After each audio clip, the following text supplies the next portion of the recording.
해질녘 모든 사물이 붉게 물들고 저 언덕 너머에서 다가오는 실루엣이 내가 기르던 개인지 나를 해치러 오는 늑대인지 분간할 수 없는 시간.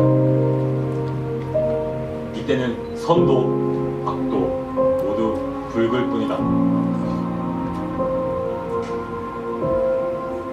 안녕하십니까. 이웃사람조 이종찬 발표 시작하겠습니다.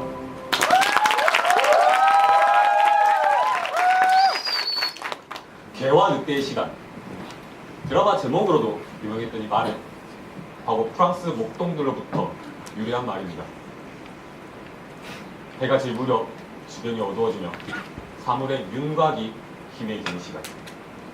이때 프랑스의 목동들은 언덕 저 너머에 있는 저 존재가 나를 해칠 늑대인지 나를 지켜줄 개인지 분간하기 힘들었다고 합니다. 다시 말해 저 존재가 나의 아군인지 나의 적군인지 알아채기 힘든 시간을 뜻하는 말입니다. 이러한 개와 늑대의 시간은 범죄 수사 과정에서도 종종 그 모습을 나타내는데요.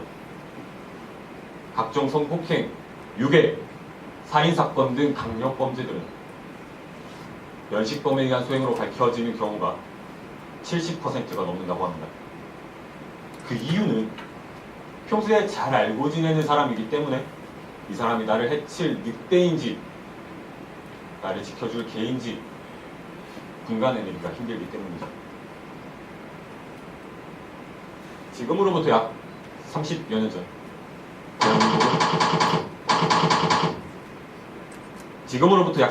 년 전 대한민국을 아주 떠들썩하게 했던 한 가지 사건이 있습니다. 소설 밀양의 모티브가 되기도 했던 이 사건은 바로 이윤상군 유괴 및 살인 사건입니다.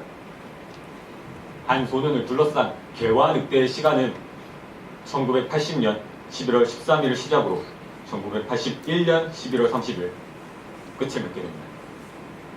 당시 서울시 마포구 공덕동에 살던 중학교 1학년 이윤상 군은 어릴 적 소아마비를 앓아 한쪽 다리가 불편했지만 항상 명랑한 우등생이었습니다. 그러던 사건 당일 1980년 11월 13일 오후 4시경 이윤상 군은 학교 선생님과 상담을 하러 간다는 말을 남긴 채 사라집니다. 그리고 그날 밤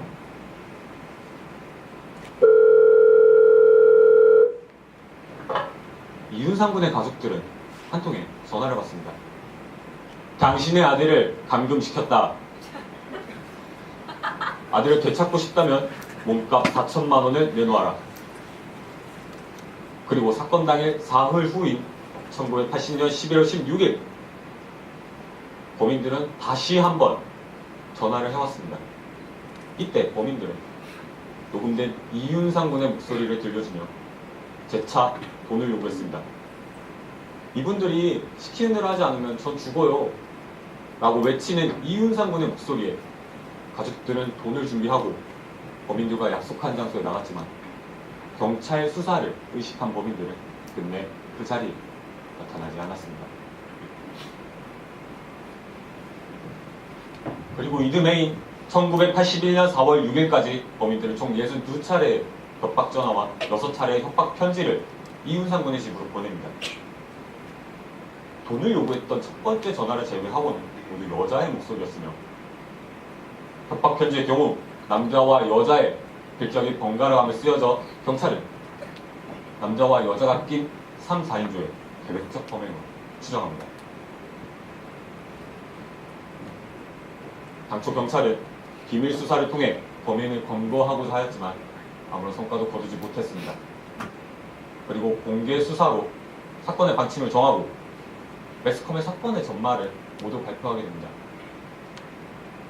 범인을 검거하기 위해 안기부, 보안사령부, 해외 범죄 수사 전문가들까지 참여하기도 하였는데요.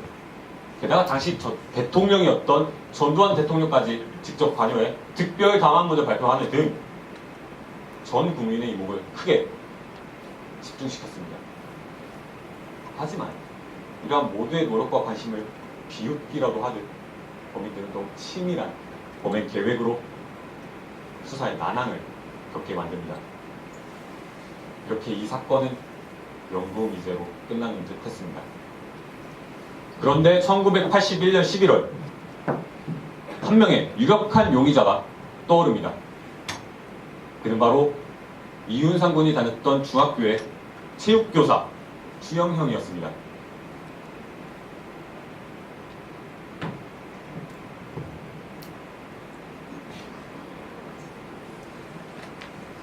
그는 과거 여중재직 시절 중학생 20여 명을 성폭행한 사실과 당시 제자였던 여중생 A양, B양과의 불륜관계가 밝혀지면서 수사는 다시 활기를 띠게 된 것이죠.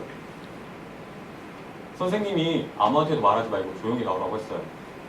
라고 했다는 이윤상 군의 모친의 진술도 수사에 큰 힘을 보태게 됩니다.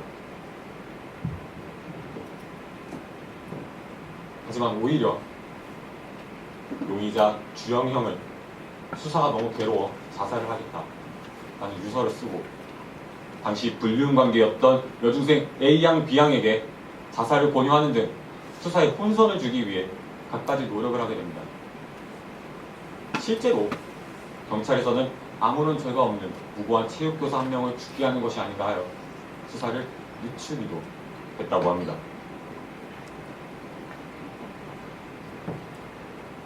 하지만 끈질긴 수사 끝에 경찰은 1981년 11월 29일 주영형의 자백을 받아내는 데 성공합니다.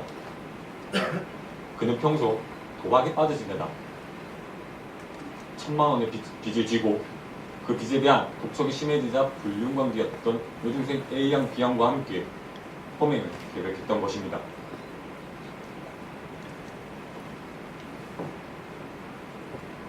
그렇다면